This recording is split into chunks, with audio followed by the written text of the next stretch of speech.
Hey! L'été continue et les nouvelles sorties d'anime aussi. Cette semaine, 2 épisodes d'anime que j'attendais beaucoup pour cette saison. Et ce qu'on peut dire, c'est que j'ai pas été déçu. On se fait une petite review?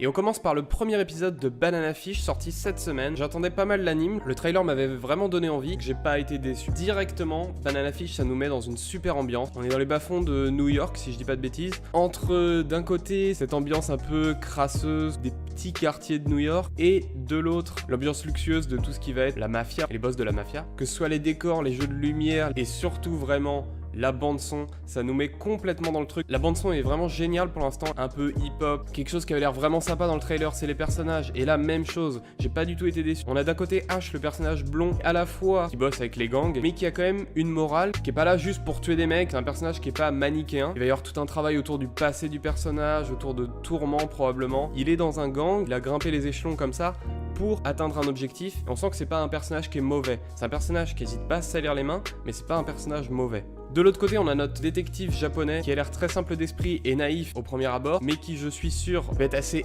étonnant à mon avis, qui va être très intelligent. C'est le personnage en fait qui, par sa naïveté, va faire des choses totalement imprévisibles. En fait, c'est ça qui va être intéressant avec ce personnage. Donc on a une excellente ambiance, on a 2 personnages principaux qui sont, à mon avis, très intéressant. Ça va amener à des confrontations, à des moments de tension qui vont être vachement intéressants. Et justement, ces moments de tension, on essaye de nous les amener déjà dans ce premier épisode. Alors, c'est là que je suis un peu mitigé. Au niveau du scénario, Banana Fish, ça va probablement pas être révolutionnaire, ça va pas être très original. On connaît ces histoires de gang, une nouvelle drogue, des effets secondaires vachement particuliers, voir qui est-ce qui la fabrique, pourquoi il la fabrique. C'est un scénario qui a déjà été fait, ça va pas être original sur ce point. Par contre, là où il faut que ce soit bien fait, c'est tous les moments de tension qui vont être créés, tous ces moments de suspense, justement. Comment va être gérer le suspense et la tension dans l'animé. Et alors là, l'anime, le premier épisode nous apporte ces moments de tension. La première fois quand Ash va voir Dino, le boss de la mafia, quand il a les mains dans les poches. Ensuite, cette scène où le boss interroge Ash et essaye de lui soutirer les informations. Et il y a aussi la scène où le flic japonais va parler de l'arme à Ash et va lui demander de lui prêter son arme. Ces 3 moments, c'est des moments clés de l'épisode. Il pourrait vraiment faire monter la pression, créer une énorme tension en fait avec ces scènes. Et je trouve que c'est timide. C'est-à-dire que la tension monte, on sent le build-up, on sent que la scène est faite pour ça, mais ça se résout hyper vite. On commence à retenir sa respiration, mais sitôt c'est résolu et du coup on se relâche et finalement on est un peu déçu en fait. Donc pendant tout l'épisode, j'attendais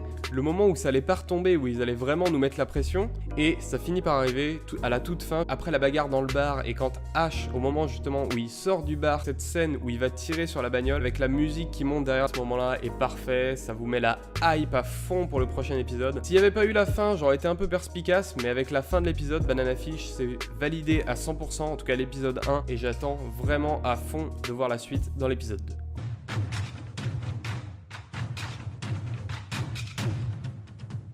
Deuxième anime que j'attendais cette semaine, le premier épisode d'Angole-moi. Et encore une fois, c'est vraiment cool. Donc comme on l'avait dit dans la vidéo sur les animes de l'été, n'hésitez pas à aller checker cette vidéo. Ça se passe au moment de l'invasion mongole du Japon au XIIIe siècle. Donc on est sur l'île de Tsushima. Notre groupe de héros, en fait, c'est des criminels qui ont été prisonniers et donc qui se font emmener vers l'île de Tsushima. Ils savent pas vraiment pourquoi, mais en fait c'est pour servir dans l'armée afin de repousser les Mongols qui vont arriver et qui vont passer probablement par Tsushima justement. Angole-moi, ça a la volonté quand même de traiter une période historique. D'abord, il y a tous les éléments pour nous mettre dans l'ambiance féodale japonaise, que ce soit au niveau de la musique, au niveau même du graphisme, du design. On a un côté, surtout pour les décors et les arrière-plans, qui fait un peu pastel, un peu peint, qui est vachement agréable et qui vraiment renforce l'idée de l'ambiance japon féodale.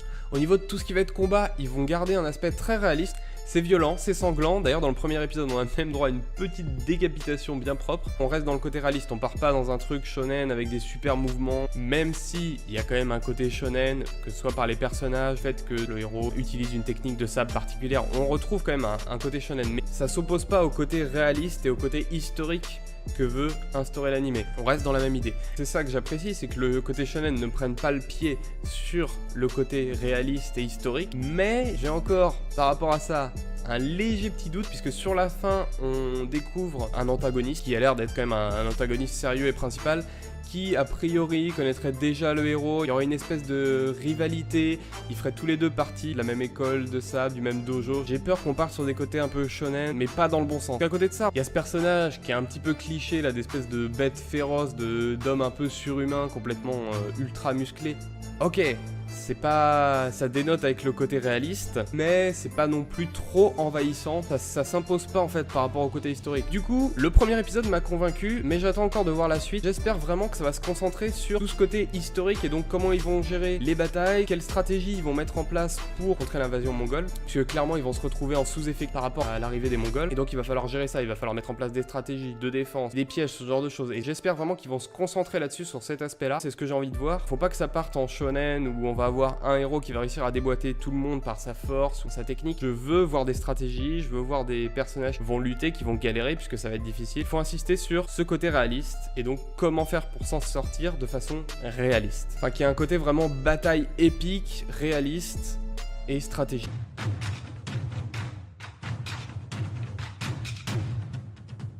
Ce sera tout pour cette review. On a là 2 animes qui promettent beaucoup, en tout cas des premiers épisodes vraiment de qualité qui donnent envie de voir la suite. Ça reste à confirmer, mais franchement je suis assez confiant, content de ce que j'ai vu, ça me rassure pour la suite. Pour l'instant, Engole-moi et Banana Fish, c'est go go go à 100%. N'hésitez pas à laisser dans les commentaires ce que vous avez pensé vous aussi de ces premiers épisodes. On se retrouve en fin de semaine pour une deuxième review versus Anebado et Harukana. Merci d'avoir regardé la vidéo jusqu'au bout, c'était Cool Eman pour Nippon. Ciao.